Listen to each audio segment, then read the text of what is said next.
Aloha, welcome to another episode of the Gun Talk. I'm Flying Hawaiian.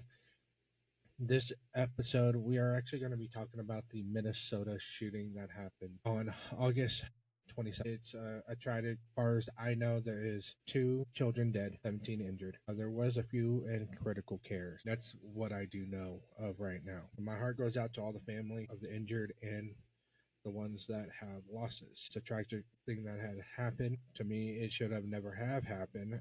But let me show you guys a couple of videos from YouTube. One of news report about the whole tire shooting, and the other one is going to be from the mayor and the chief of police. And then after that, I'm going to talk about what I believe should have happened and how it could have been prevented. So let's get to it. And that way you guys can see what's going on. All right, here's the news report. As it says, for Fox 61, it is about 2 children dead, 17 people hurt in Minneapolis mass shooting. Here we go. We'll play the episode. 2 children are dead and more than a dozen others are hurt after a shooter opened fire at a Minneapolis Catholic school. The gunman then turned the gun on themselves. Thanks for joining us for the Fox 61 News at 6. I'm Brent Harden. Officials identified the shooter as 23-year-old Robin Westman. We're told their mother worked at the school. Flags across the nation and here in Connecticut are at half staff right now to honor the 10-year-old and the 8-year-old killed.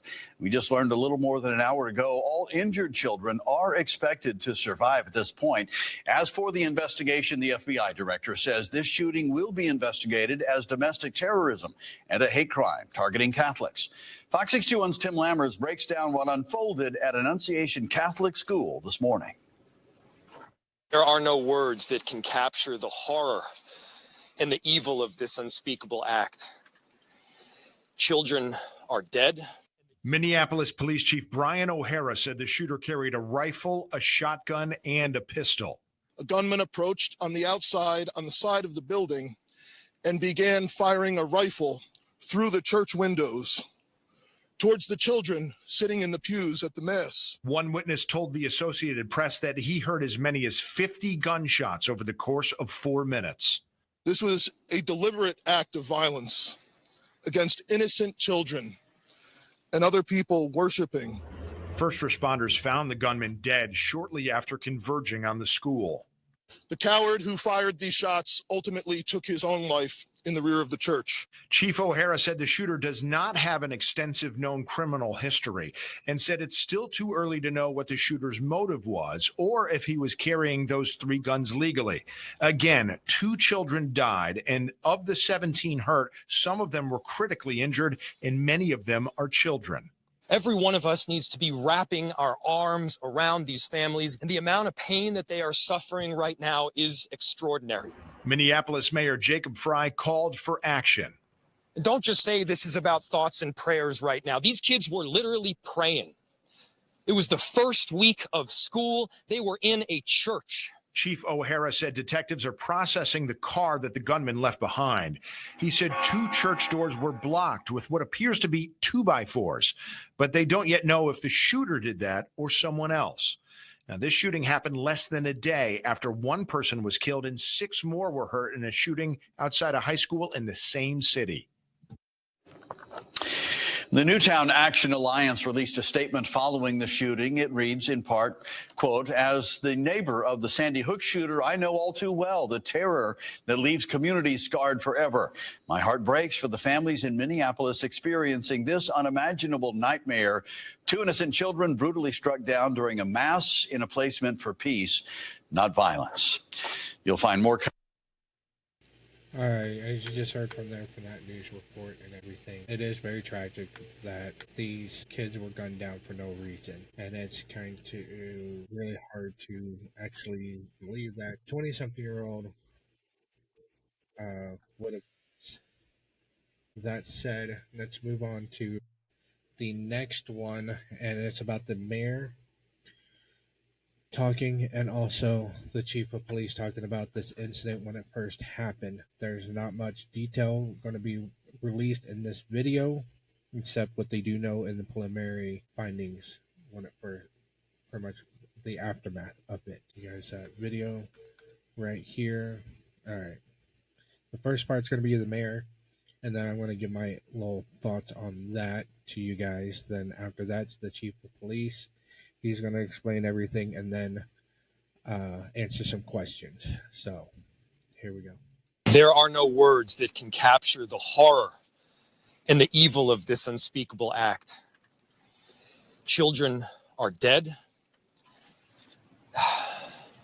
There are families that have a deceased child. You cannot put into words the gravity, the tragedy, or the absolute pain of this situation. We are a Minneapolis family. But to everybody out there, do not think of these as just somebody else's kids.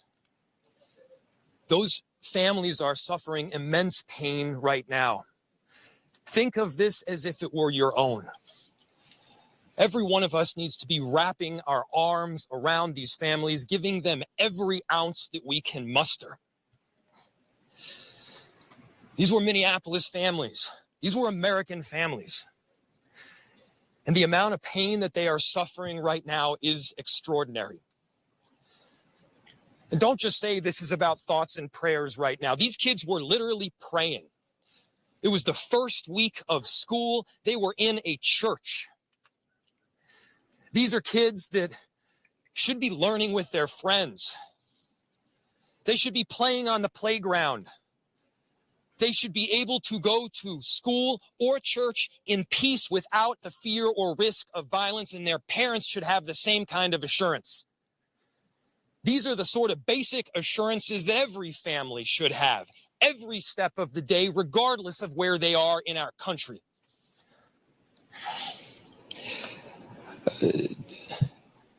I'm so deeply saddened, and I'm so sorry to the families that I know are suffering right now. My ask is to everyone, stand by them. Love them. These families have forever been changed, and we've all been changed with them. We need to do everything possible to support them through this time. We have a family resource center that has been set up. I'm grateful for all of the law enforcement agencies from a number of different jurisdictions, all the different departmental support that we've received. They're going to be working tirelessly. There's also a family resource center that is being set up as we speak to make sure that we're there for everybody.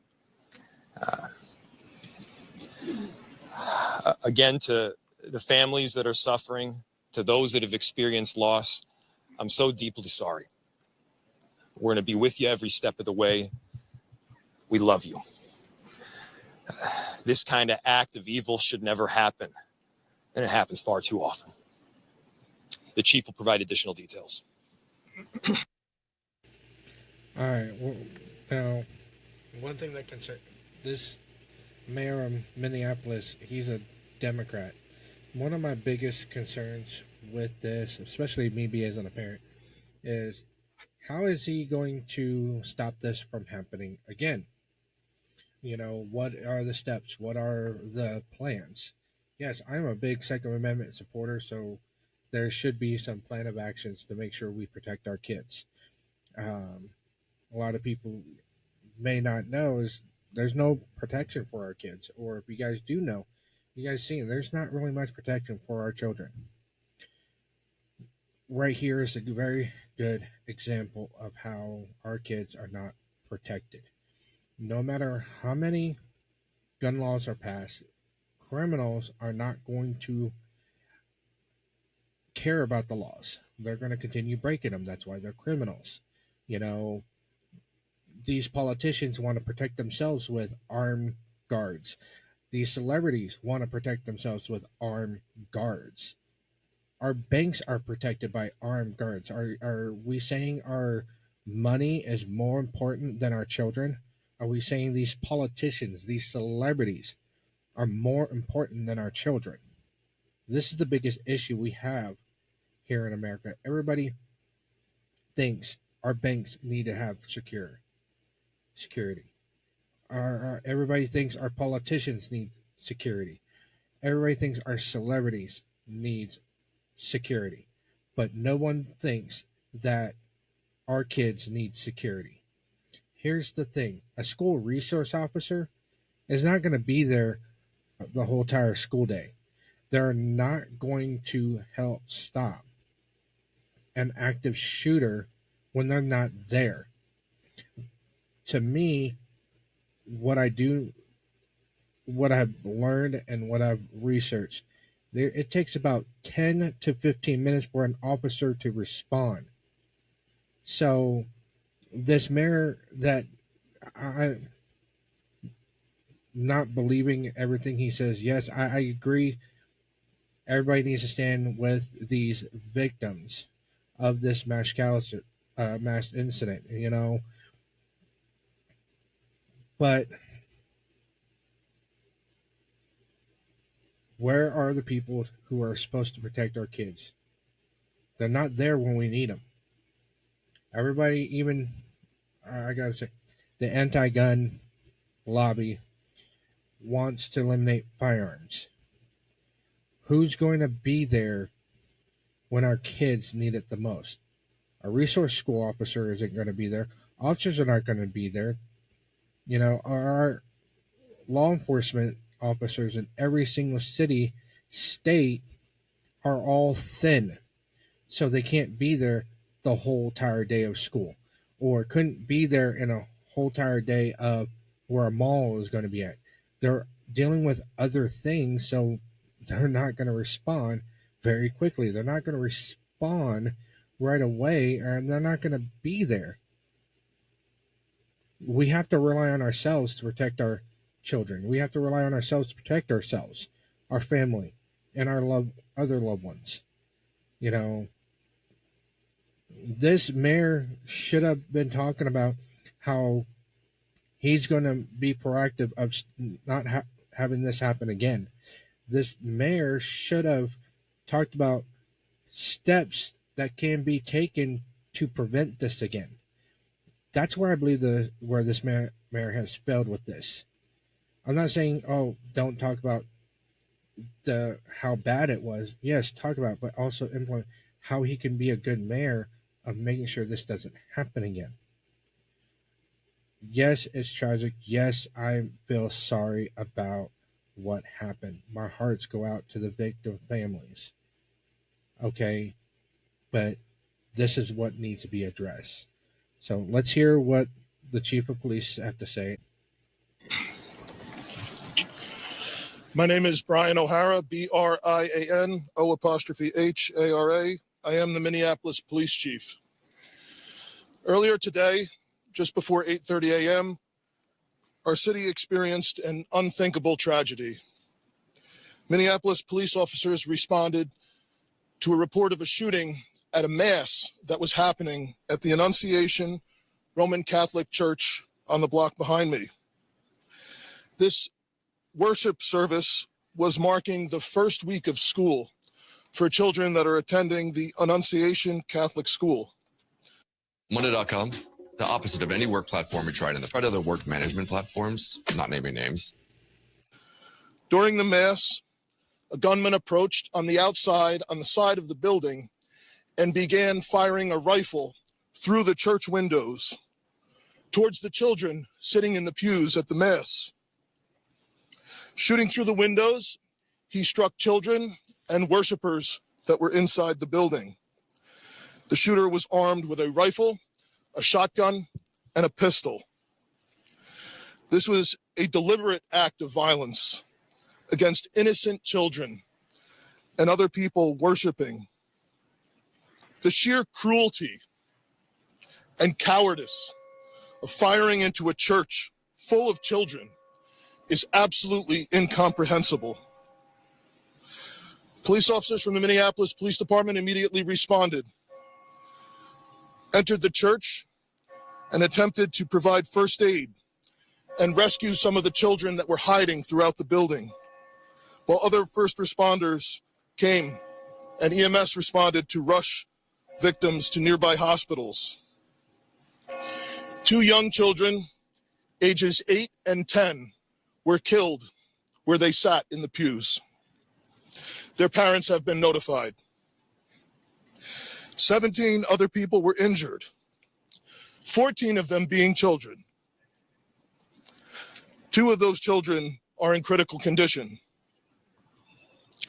The coward who fired these shots ultimately took his own life in the rear of the church. Our hearts are broken for the families who have lost their children, for these young lives that are now fighting to recover, and for our entire community that has been so deeply traumatized by this senseless attack. We will stand together to protect our children, our schools, and our houses of worship. This deliberate act of violence is just a sign of cruelty that is beyond comprehension. Our hearts are broken for everyone that's been affected by this tragedy. As we begin the difficult path of healing, I want the community to know this, that even in the face of such evil, the Minneapolis Police Department and all of our law enforcement partners stand with our community. We stand with these families and with this parish. We will continue to be here for you. With that, the investigation is obviously in its preliminary stages, and I will attempt to take some questions to provide further information. Chief, what can you tell us about the suspect in this case? How old was he? Any kind of motivation? Any notes or any other information that he left behind? So we were looking, the question was, what can be said about the shooter? We believe it is one suspect, a sole shooter. We believe he is deceased. He is in his early 20s, does not have an extensive known criminal history. And we are looking through information left behind to try and determine some type of motive. Yeah. How many kids at the school? How many kids at the school? How many children? I don't have an exact, the question was how many children at the school? There were dozens of children inside the mass at the time. I don't have an exact count. The children have been relocated into the school, which is where their families are reunifying with them. Reg. Was the shooter a student, former student? Was he a former employee? Do we know that? The question was, do we know if the shooter was a former school employee or a former student? We don't have that information. Did he leave anything behind other than the weapon? There's a vehicle. The question was anything left behind? There's a vehicle that we believe that the suspect used that is being searched. And we will be conducting other searches related to this. Where was it parked? Inside the parking lot here. Yep. Yep. There was some neighbors who said that the door to the church had been barricaded. Yep. So the question was, neighbors had said that the door to the church had been barricaded. The shooter approached on one side of the church building, and on that side, at least 2 doors, it appears there had been like a 2x4 placed. So not all of the doors around the building, but on the side where the shooter did fire. And on the outside. On the outside, yes. Were there any explosives that were found? The question was there any explosives? There were reports of that. There were no explosives or improvised devices that we found. I do believe there was one, I guess you would call it a smoke bomb, like not an explosive, but a sort of a firework that would release smoke. And which side of the building? North, south? The side that is closest to us here on this side. Yep. Was the incident related also at these nearby homes? I don't have specific information on that I can release. The question was, is he dead from a gunshot wound? The answer is yes. We believe he took his own life in the parking lot. Was this outside or both inside that he was shooting? The question was he shooting outside and inside? He was absolutely shooting outside of the building on the side of the church, inside through the windows. It appears he may have gone inside, but I don't believe we've located any casings inside the building.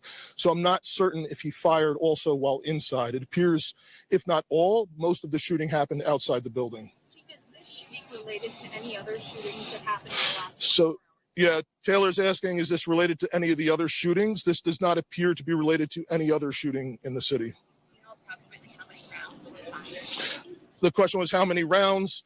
I would say it's in the dozens. We don't have an exact count. There's a sidewalk on the outside as well as a grassy area. So obviously we are going through and taking our time to process the scene. Was he firing just one weapon, like the rifle? Or? The question was he firing one weapon?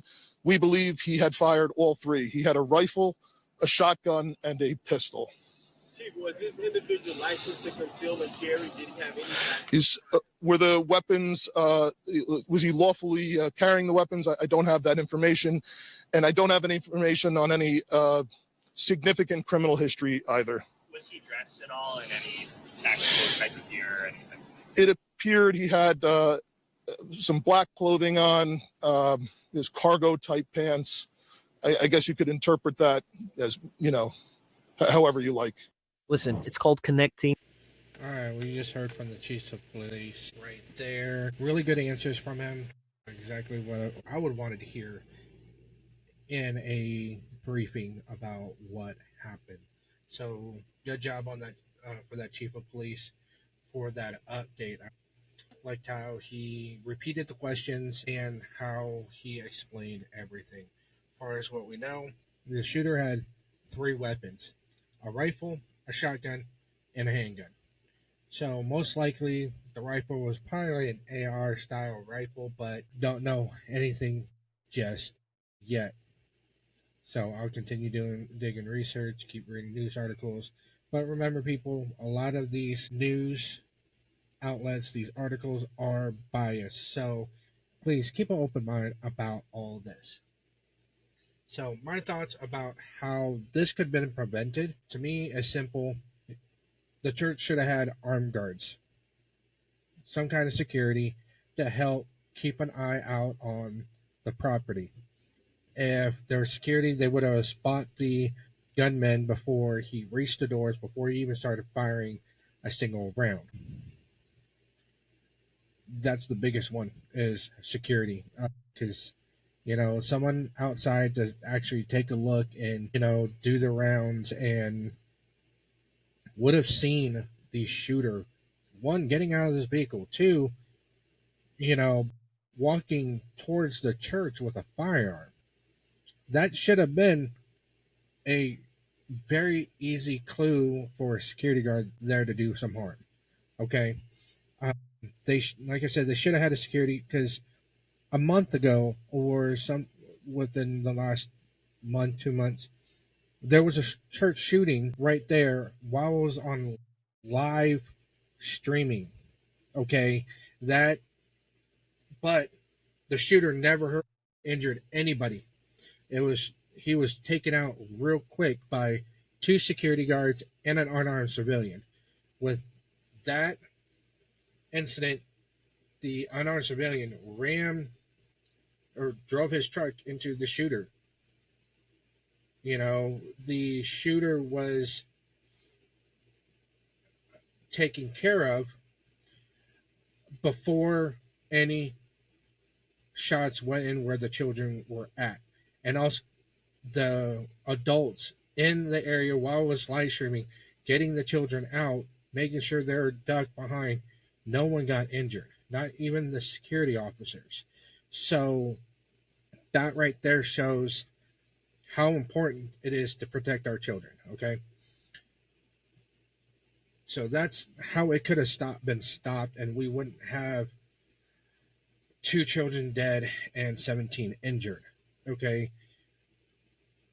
That's how I believe how things should have happened, okay? But it didn't, and it's a lesson to be learned.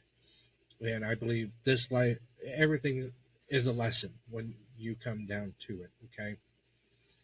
But talking about that, also the training, there's several trainings out there. You don't even need to have a firearm. There's other ways to defend yourself without a firearm. And I understand, this goes out to the anti-gun lobby. Even though you don't like guns, you can still protect yourselves through training and through other means. So there's tasers, there's pepper spray and stuff like that. There are classes to help you, that teach you how to defend yourself with those, okay? But speaking of training, me and my partner are hosting a concealed carry class in the Denver area. And it's for all the people who wants their concealed carry permit so they can carry the firearm legally and concealed properly. This is the best time for you. Okay.